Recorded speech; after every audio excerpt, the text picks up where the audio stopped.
ถึงแผ่นดินอันแสนฮักแพงของภาษาลาวผู้อาจหารยังมีสาวสวยงามเหลือเกินสื่อแม่สื่ออายทหารพนักงานทั่วหน้า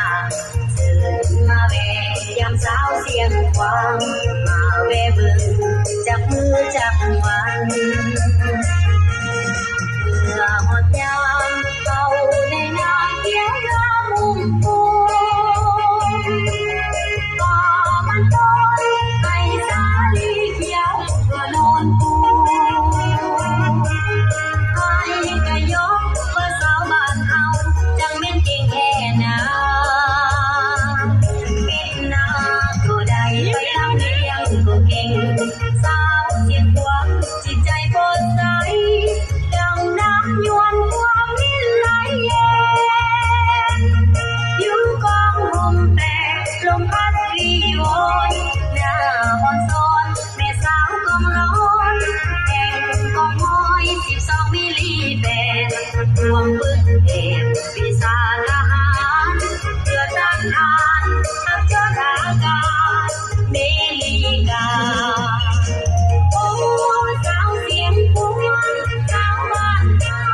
สมชื่อเป็น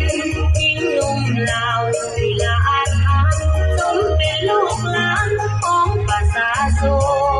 นเหมือนนกแอ่นบินเจิดอยู่เมืองลาวหน้าแพ้แม่สาวเสียงหวานหน้าสวยๆตาดำๆคอกลมกิ่งบางตาให้ขึ้นยิ้มแย้มแจ่มใสควงก้าวไปตามเส้นทางโคตรไปประเทศไท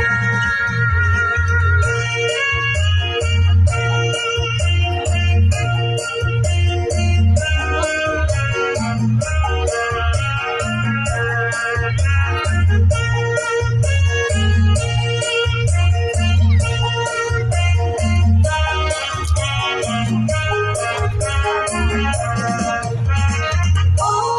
สาวเสียงพวงสาวบ้านเฮาสมชื่อเป็น